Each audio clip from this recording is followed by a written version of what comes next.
Hello there, and welcome to Mythic Dreams. I'm so glad you found your way here.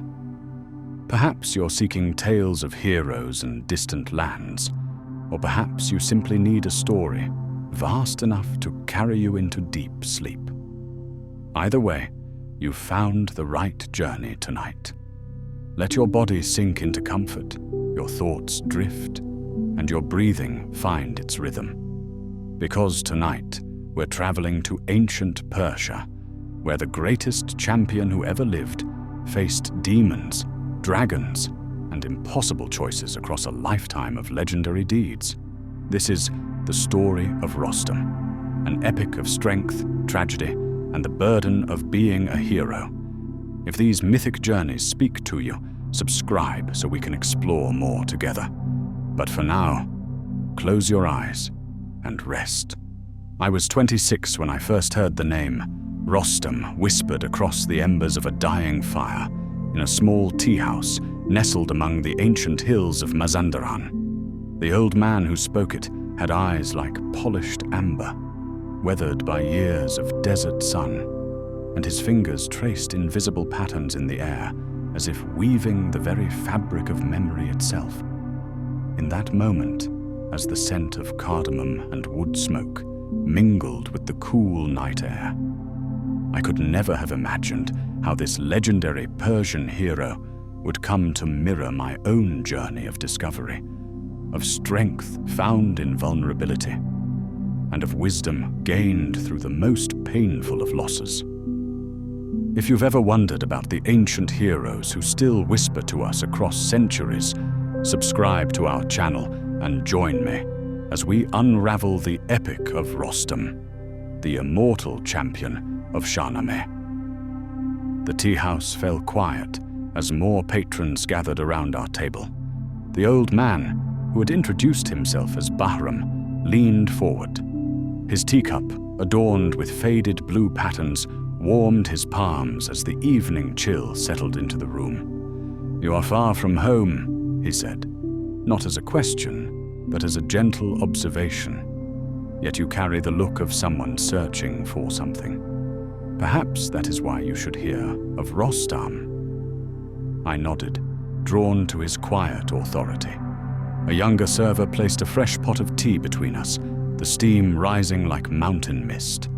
Outside, the last light of day painted Mazandaran's hills in shades of amber and purple. "Rostam's story begins before his birth," Bahram continued, his voice dropping to a cadence that seemed to transform the humble tea house into a royal court. His father was Zal, a warrior born with hair as white as snow, a sign considered so ominous that his own father, Sam, abandoned him on a mountainside. I felt my eyebrows rise in surprise. "Yes," Bahram nodded, acknowledging my reaction. "But the infant was saved by the Simorg, a magical bird of great wisdom who nested on that mountain. When Zal grew to manhood, he became a great warrior and returned to his father's kingdom, where he eventually fell in love with the Princess Rudaba of Kabul." The old man paused to pour more tea, the liquid catching the lantern light like liquid copper. The scent of mint and cardamom filled the space between his words. Their love was forbidden. Her family descended from the Serpent King, Zahak, an ancient enemy of Iran. But true love, like true destiny, cannot be thwarted by mere politics. His calloused hand reached out to mine, as if passing something invisible but precious between us. Rudaba's labor was difficult beyond imagining. The child was so large, so powerful even in the womb, that his birth would have meant death for both mother and child by natural means. A woman sitting nearby made a sound of sympathy, and I noticed several listeners leaning closer, though surely they must have heard this tale many times before. "It was the Simorg who saved them," Bahram continued. Appearing to Zal in his despair, the great bird instructed him to perform the first cesarean birth known to our people. With a blade blessed by the Simorg's feather, the child was delivered safely, and Rudaba survived. He took a sip of tea, his eyes distant with the weight of the story.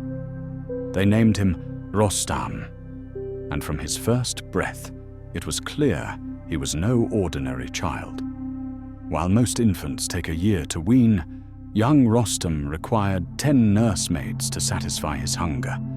His growth was like watching the seasons change in moments rather than months. I could almost see it.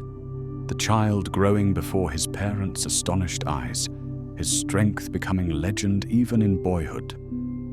When Bahram spoke again, his voice carried a note of pride, as if speaking of his own son. Even as a child, Rostam's shadow stretched longer than any man's.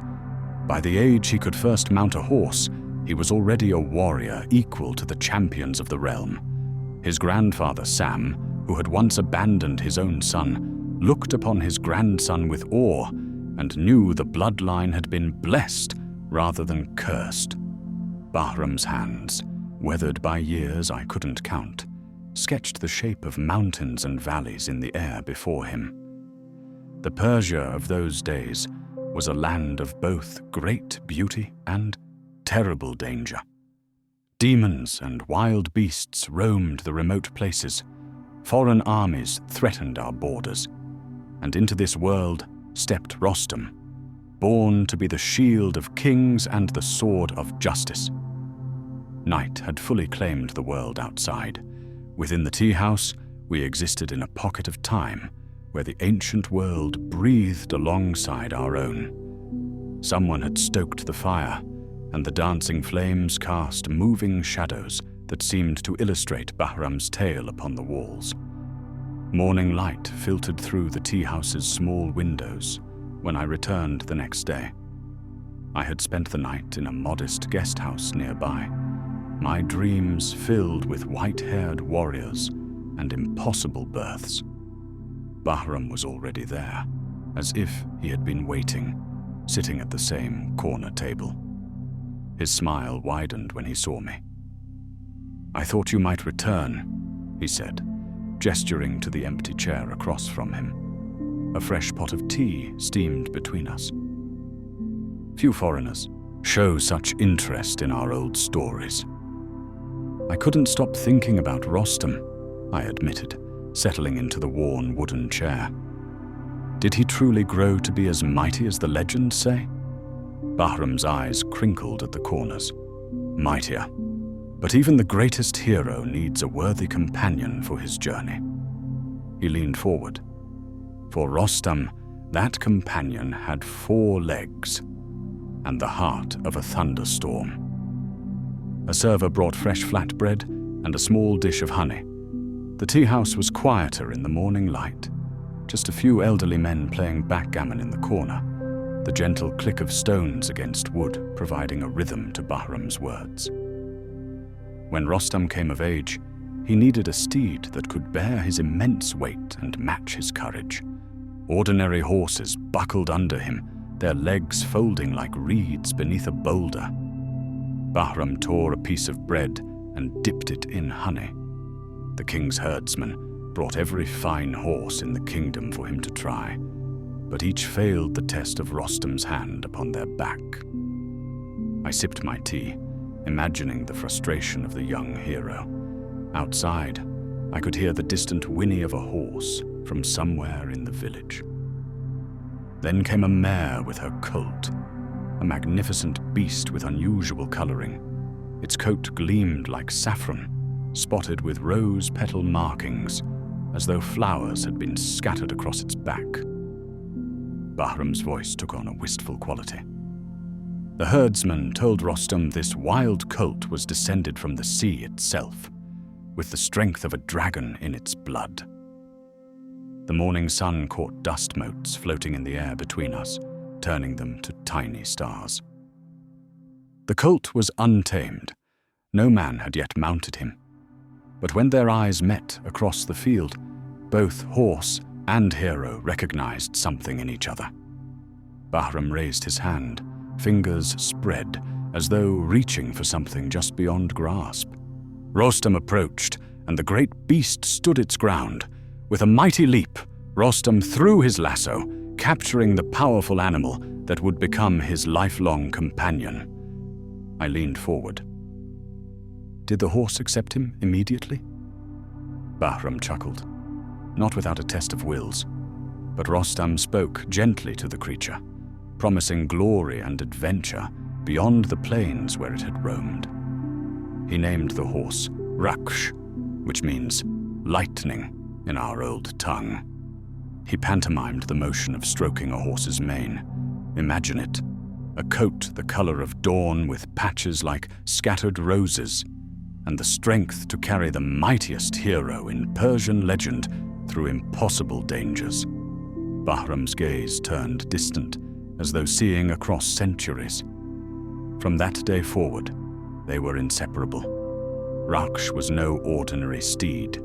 He fought alongside Rostam, slaying lions with his hooves, sensing danger before it appeared, standing guard while his master slept. In the storyteller's voice, I could almost hear the thunderous gallop of Rakhsh across mountains that still stand today. The sound seemed to echo from the hills outside, a phantom from another time. Once, Bahram continued, lowering his voice conspiratorially. While Rostam slept in the wilderness, a fierce lion approached to attack. Rakhsh, without waking his master, fought the beast alone, striking it with his hooves until the lion fled, blooded and defeated. The old man tapped the table for emphasis. When Rostam awoke and saw the signs of battle, he gently scolded Rakhsh for taking such a risk alone. But in his heart, his love for the horse only grew stronger. Their bond was like that of brothers, forged in shared perils. I thought of my own journeys, always alone, moving from place to place with no companion save my own thoughts. Something about the relationship between man and horse stirred an unexpected longing. Together, Bahram said, his eyes brightening, they would face trials that would have destroyed lesser beings. The 7 trials of Rostam. Have you heard of these? When I shook my head, his smile deepened. Ah, then you must hear of the great hero's most famous adventures, and how both man and horse were tested beyond mortal limits. He gestured to the server for more tea, settling back in his chair. But first, tell me, what brings a young traveler like yourself to Mazandaran? Few foreigners venture this far from the usual tourist paths. I told Bahram about my research into ancient folklore, my wandering path across countries and continents, seeking stories that connected rather than divided humanity. As I spoke, more patrons entered the tea house, nodding respectfully to the old storyteller. A few took seats nearby, their presence a silent request to continue the tale. You seek connections across time and place, Bahram said thoughtfully when I finished. Then you will find meaning in Rostam's greatest challenge, the 7 trials. The afternoon light slanted through the windows, painting patterns on the worn carpet beneath our feet. Someone had brought Bahram a small plate of dates and pistachios, a gesture of respect I was beginning to understand. It happened during the reign of King Kavus, he began, his voice taking on the cadence of formal storytelling. The king was ambitious, but foolish, deceived by a div, what you might call a demon. He launched an ill-advised invasion of Mazandaran, the very region where we sit now. I glanced out the window at the misty hills, trying to imagine armies clashing across the ancient landscape. The entire Persian army was captured, Bahram continued. The king himself was blinded by the sorcery of the White Div, the most powerful of all demons. Word reached Iran of the disaster, and only Rostam, astride his mighty Rakhsh, dared attempt a rescue. Bahram rose from his chair, surprising me with the sudden grace of his movement. Though elderly, He stood straight as he began to pace, his hands painting pictures in the air. The path to Mazandaran was treacherous, a journey no man had survived. Rostam chose the shortest route, known as the 7 Trials, though his guides warned that it meant certain death. The tea house had grown crowded now, locals filling the tables around us. Children sat cross-legged on the floor, their eyes wide. Bahram acknowledged them with a warm glance before continuing. The first trial came as darkness fell on the first day. While Rostam slept, exhausted from the journey, a massive lion stalked toward him, intent on easy prey. Bahram's voice dropped to a near whisper, but faithful Rakhsh, alert as always, pawed the ground to wake his master. Rostam rose just as the lion pounced, and with a single blow of his mighty fist, shattered the beast's skull. A small boy gasped, and several men nodded appreciatively. Bahram accepted a glass of water from the server before continuing. The second trial was the Desert of Thirst, where no water flowed for 100 miles. Man and horse nearly perished until Rostam, delirious with thirst, followed a passing ram to a hidden spring, a divine sign that his quest was blessed. Outside, clouds had gathered, casting the room in deeper shadow. Someone lit additional lamps, their glow creating a circle of warmth around our gathering. The third trial brought Rostam face to face with a monstrous dragon, its scales hard as iron, its breath hot as fire. Bahram's voice rose as he described the battle, his hands mimicking the thrust of a sword, the coiling of a massive serpent. 3 times they fought, with Rakhsh helping his master when the hero's strength began to fail. On the 3rd attempt, Rostam plunged his blade into the monster's brain, and the earth itself trembled as it fell. As night deepened outside the tea-house windows, so did the perils in the storyteller's tale.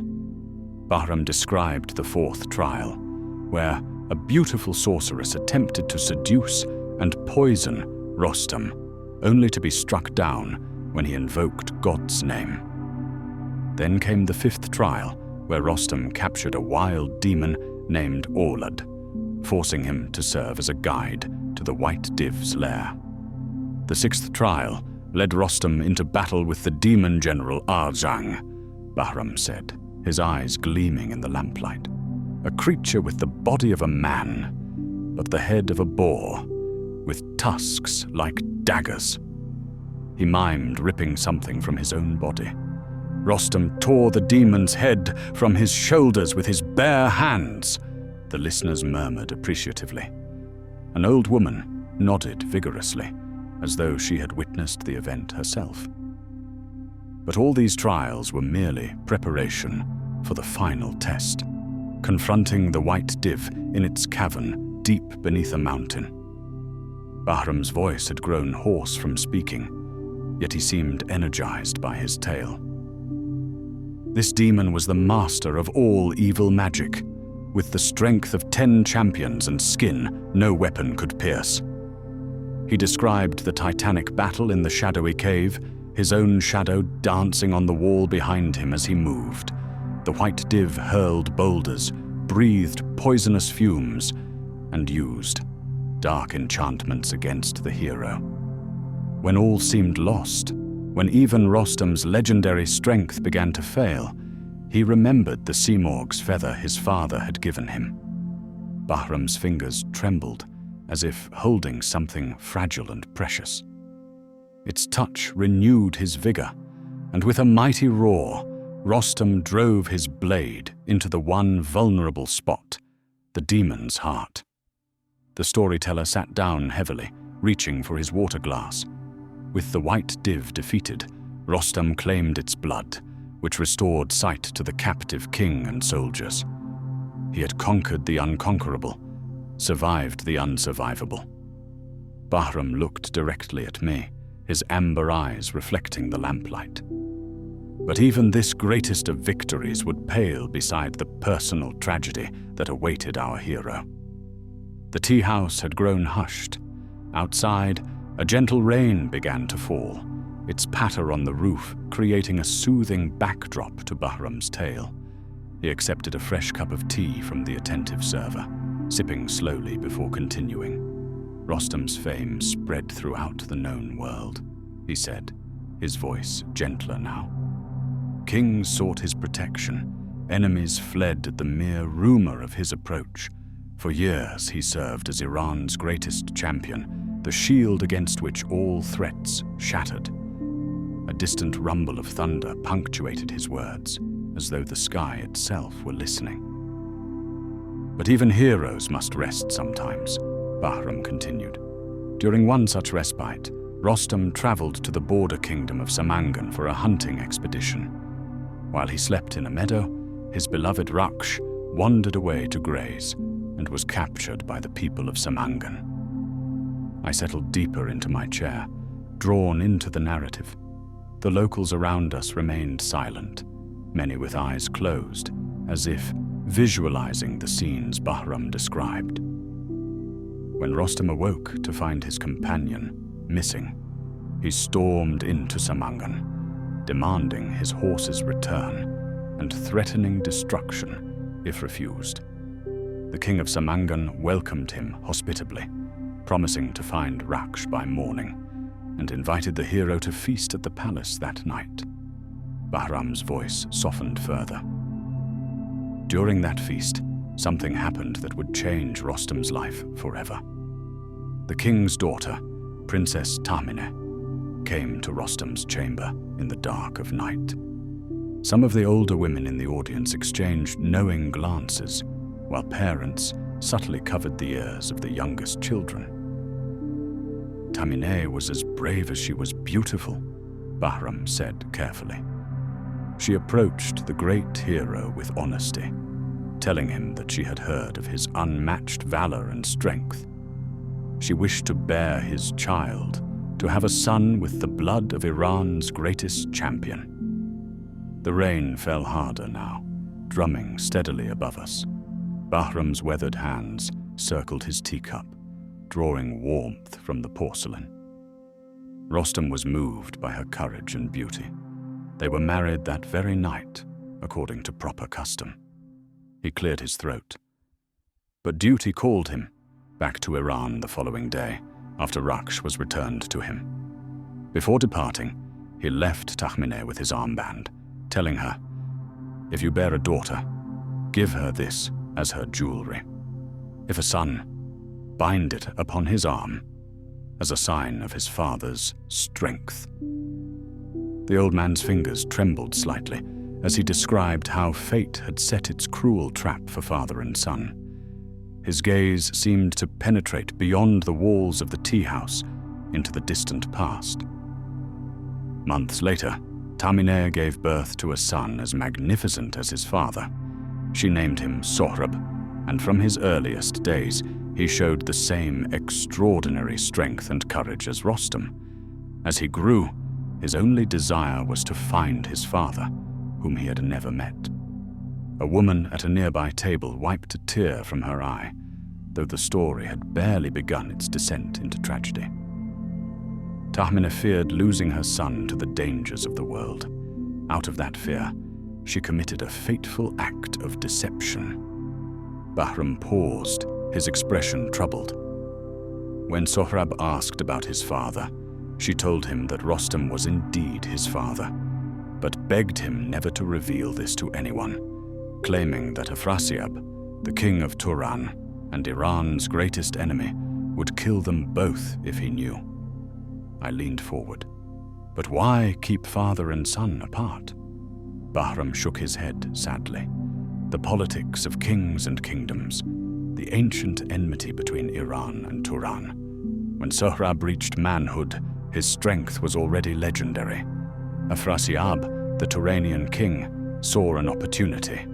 He convinced the young man to lead an army against Iran, promising to place Sohrab on the throne with Rostam as his general, without revealing that they planned to pit father against son in combat.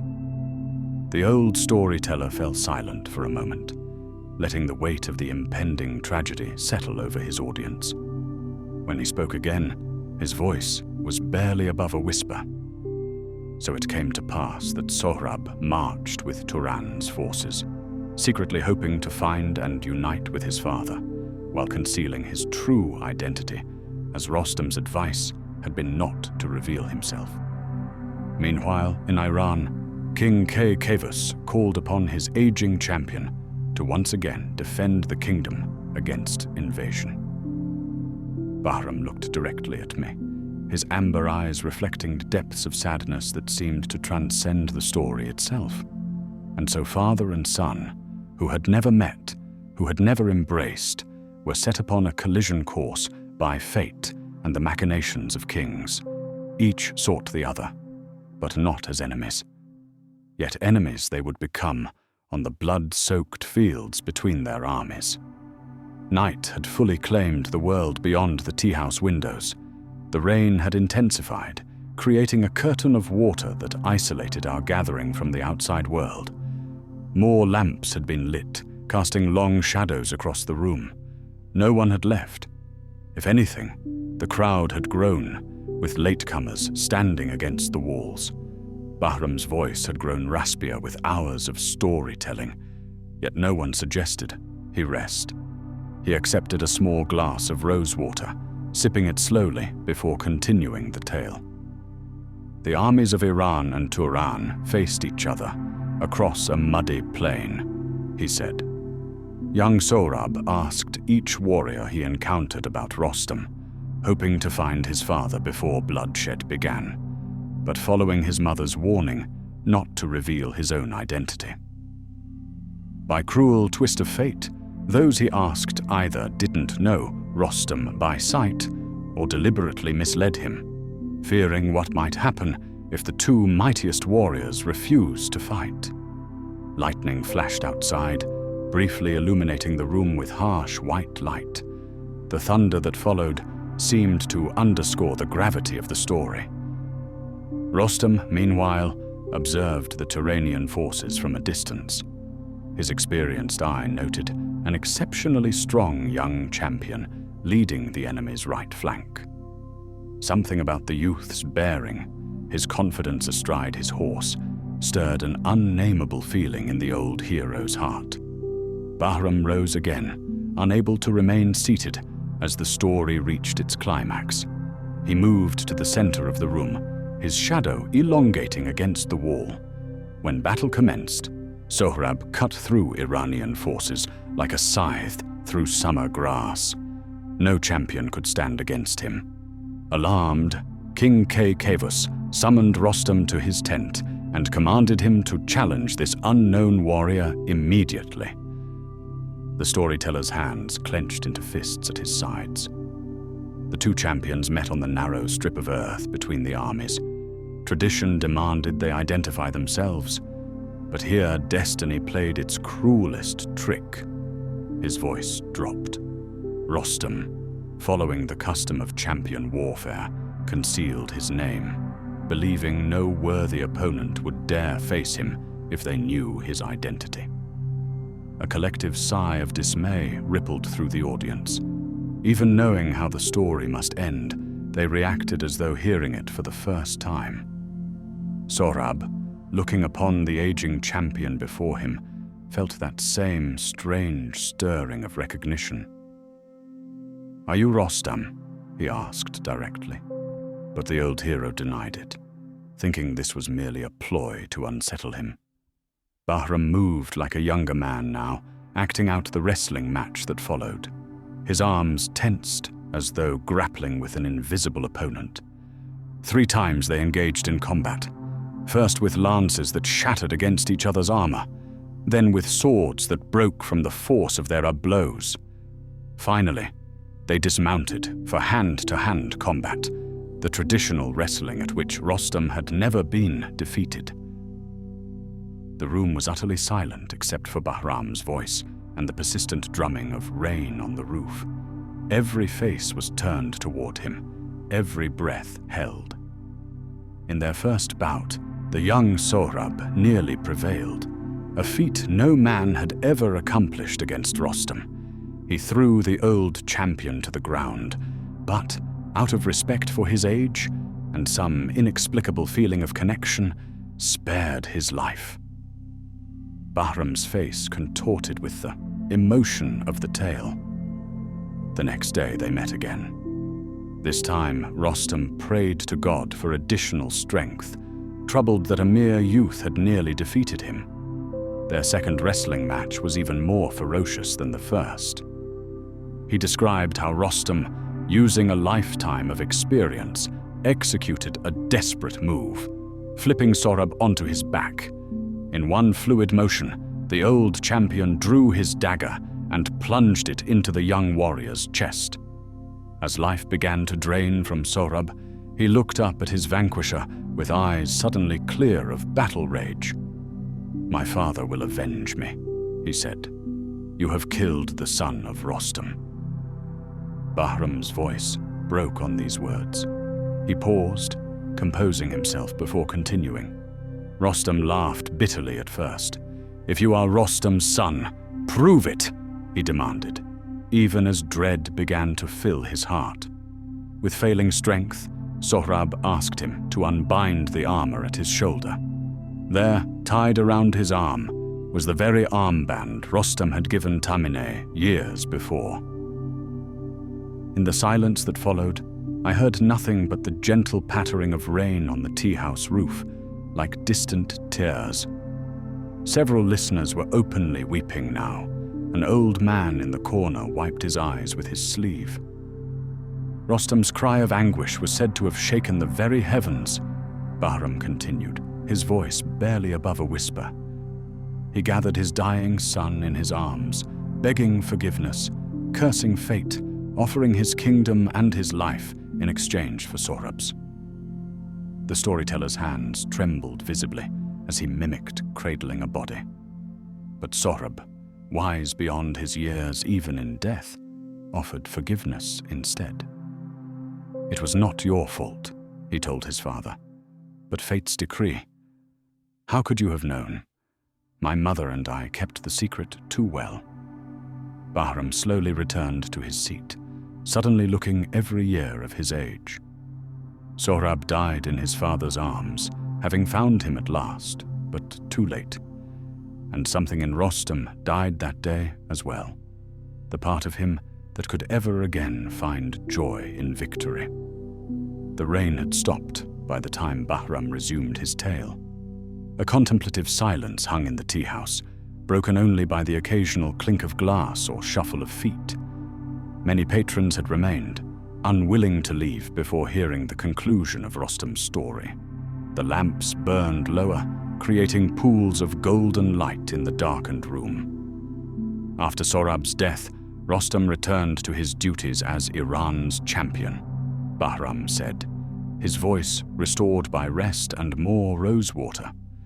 But the light had gone from his eyes. He fought because his country needed him, not for glory or joy. I found myself wondering about the weight of such grief carried across centuries of storytelling. How many generations had mourned for these legendary figures as though they were family members. Rostam lived an unnaturally long life, even for the heroes of old, Bahram continued. The Shahnameh tells us he served 7 kings of Iran across many generations.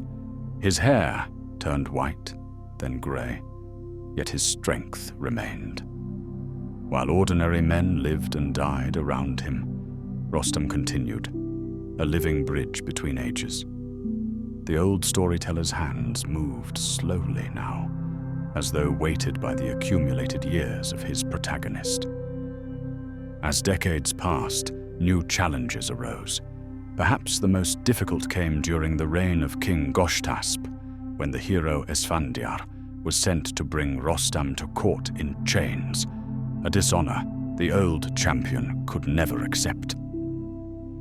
Bahram described another tragic battle, Rostam forced to fight the invincible Esfandiar, whose body had been made impervious to weapons. Once again, Rostam prayed for divine guidance, and received it in the form of the Simorg, who instructed him to create an arrow from a specific tamarisk tree and aim for Esfandiar's one vulnerable spot, his eyes. Rostam wept as he released the arrow, Bahram said. He had no desire to kill the young hero, just as he had no desire to kill his own son. But fate forced his hand, and Esfandiar fell, adding another weight to Rostam's burdened soul. Outside, the clouds had parted to reveal a crescent moon hanging low in the sky. Its pale light filtered through the windows, blending with the warm glow of the lamps. After centuries of protecting Iran from all enemies, after surviving countless battles against men, demons, and beasts, Rostam's end came not in glorious combat, but through treachery, Bahram said, his voice hardening. His half-brother Shaghad, jealous of Rostam's eternal fame, conspired with the king of Kabul to eliminate the aging hero. The storyteller described how Shaghad and the king prepared a hunting ground for Rostam, digging concealed pits filled with sharp spears and swords, then covering them with thin layers of earth. Rostam and his faithful Rakhsh, both older but still mighty, accepted the invitation to hunt. As they galloped across what appeared to be solid ground, the earth suddenly gave way beneath them. Bahram's hands mimicked the collapsing earth. Horse and rider plunged into a pit of blades.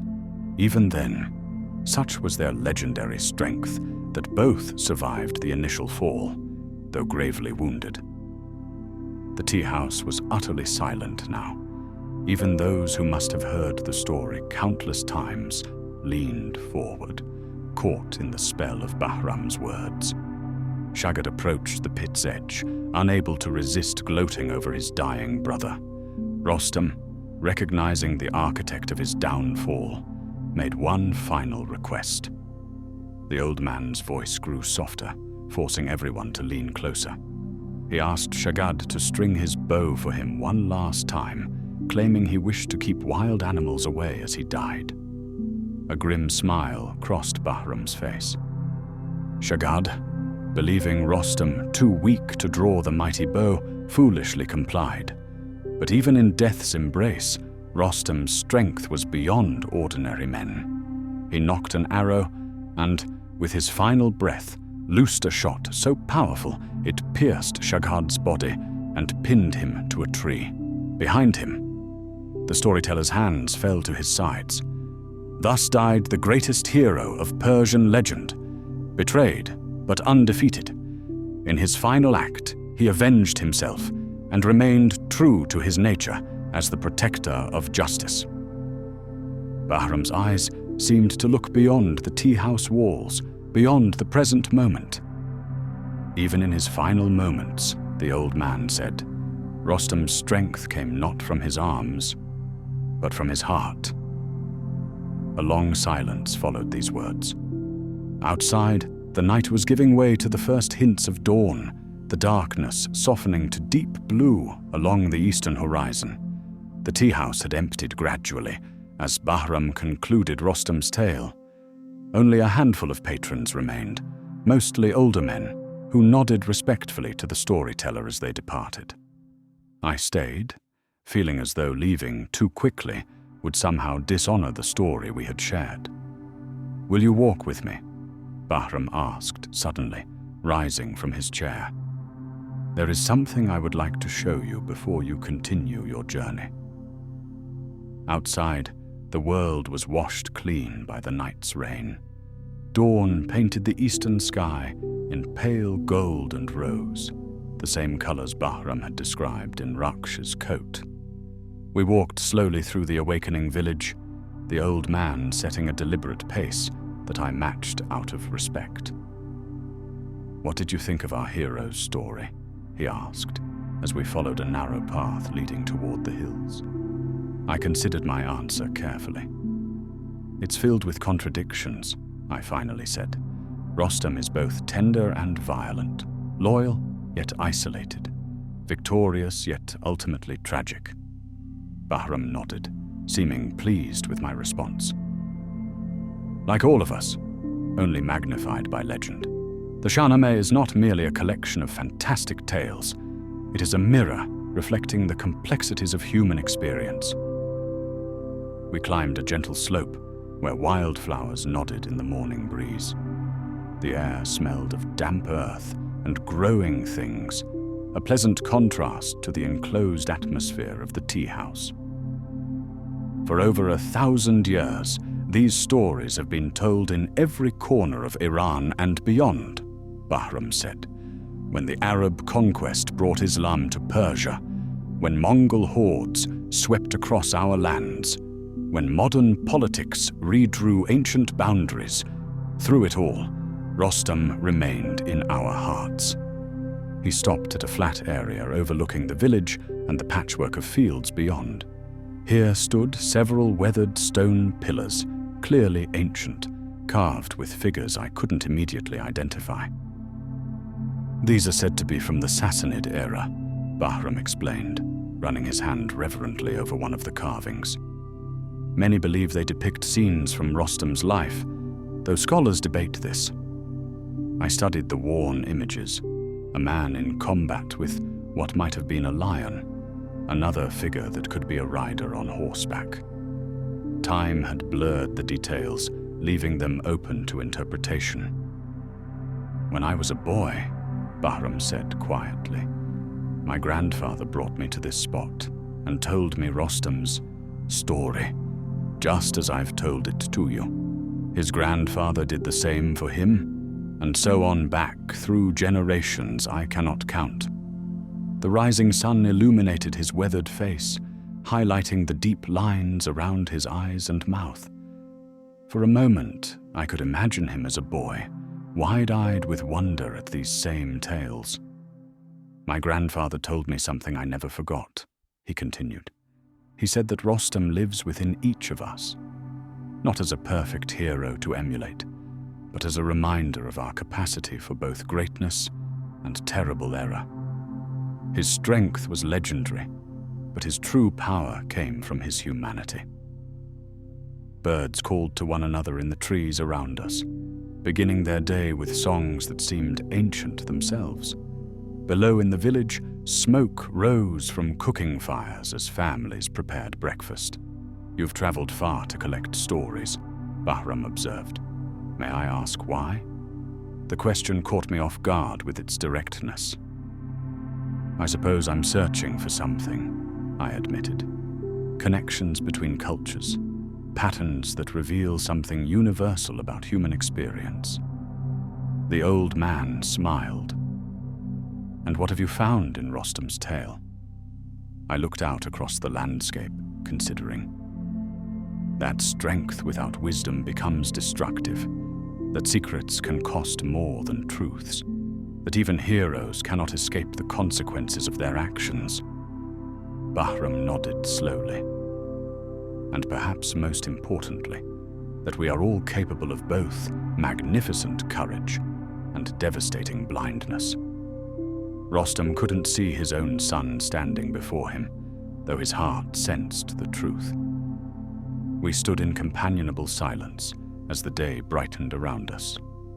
After a while, Bahram placed a hand on my shoulder. The world changes, governments fall, borders shift, he said, but stories endure. They carry the wisdom and folly of generations, if we have ears to hear them.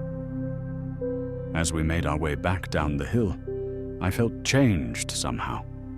Not dramatically, but subtly, as though the ancient hero's story had found a place within me, adding its weight to my understanding of the world.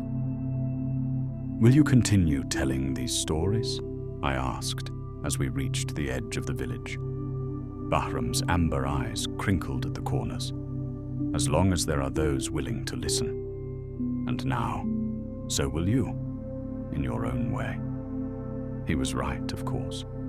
Even as I continued my journey the following day, Rostam traveled with me, no longer just a name from mythology, but a complex figure whose triumphs and tragedies echoed across centuries to touch something essential in the human heart. If these ancient whispers have touched your heart as they did mine, take a moment to reflect on your own hero's journey and join us again for another tale from the world's treasury of wisdom.